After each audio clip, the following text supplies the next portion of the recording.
కవితకు బీసీలతో ఏం సంబంధం ఉంది, వారి గురించి మాట్లాడే అర్హత ఆమెకు లేదు అంటుండే ఎవరు ఆది శ్రీనివాస్. సో లిక్కర్ దందాలో జైలుకి వచ్చి ఇప్పుడు హడావిడి చేయడం సరికాదు, ఆమె నాయకత్వంలో సమస్యలు పరిష్కరించుకునే కర్మ మాకు పట్టలేదు. సో ఆమె నాయకత్వంలో సమస్యలు పరిష్కరించుకునే సమస్య మా కర్మ మాకు పట్టలేదు, ఆమె లిక్కర్ కేసు జైలుకి వచ్చింది, ఆమెకు మాకేం చేస్తుంది, కులగణనలో దేశానికి తెలంగాణ రోల్ మోడల్ అని ప్రభుత్వ వైపు ఆది శ్రీనివాస్ అంటుండు.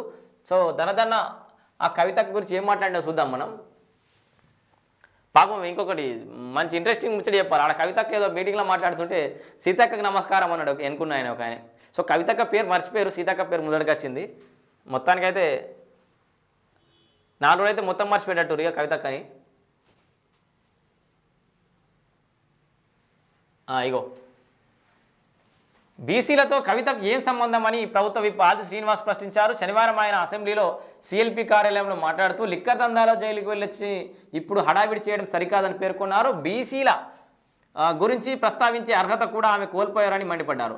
బీసీ రిజర్వేషన్లపై కల్వకుంట్ల కవిత ముసలి కన్నీరు కపట ప్రేమ చూపిస్తే ప్రజలు హర్షించారని గుర్తు చేశారు. సమస్యల పరిష్కారం కోసం పోరాడే శక్తి బీసీలకు మాత్రమే ఉన్నదని, కవిత నాయకత్వంలో పరిష్కరించుకునే కర్మ బీసీలకు పట్టలేదని స్పష్టం చేశాడు. ఇక 10 ఏళ్ల ఈ బీసీ నినాదం ఎన్నడు ముందడికి పోతుందో, దీన్ని ఎవరు కొనేలా తీస్తారో తెలుస్తలేదు. కానీ పూటకో బీసీ నాయకుడు అంటే వాళ్ళకి అధికారం పోగానే లేకపోతే వాళ్ళకి ఆదరణ తగ్గంగానే బీసీ వాదం ఎత్తుకుంటారు. ప్రతి ఒక్కటి నేను నాకు పొలిటికల్ నాలెడ్జ్ వచ్చినప్పటి నుంచి చూస్తున్నా. 4 రోజులకు ఒక బీసీ నాయకుడు మారుతాడు. బీసీ సంఘాలతో మీటింగ్ అంటారు. మరి ఆ బీసీ సంఘాలు గడుపుకు ఫ్లెక్స్ల మీద ఫోటోలు వేసుకున్నానికి బీసీ సంఘ నాయకులు ఉన్నారు తప్పితే వేరే అంశం లేదు. ఇలా కవితక్కనే అవసరం పడ్డదా? అప్పుడు ఆర్ కృష్ణయ్య అవసరం పడ్డా? అంతకంటే ముందు ఇంకో నాయకుడు ఉన్నాడా? ఇక ఇదే బీసీ సంఘాల సమావేశం, బీసీల హక్కుల కోసం పోరాటం. ఎన్నడూ ఆ పోరాటం ముందడు పోయేది. ఏ రాజకీయ బీసీలు అందరూ యాద్ చేసుకోవాలి, బాగా గుర్తుపెట్టుకోవాలి. ఏ పార్టీ బీసీ నాయకులను బీసీ వాదాన్ని ముందడు తీసుకుపోతుంది, అదే ఎజెండాగా ముందడికి పోతుంది.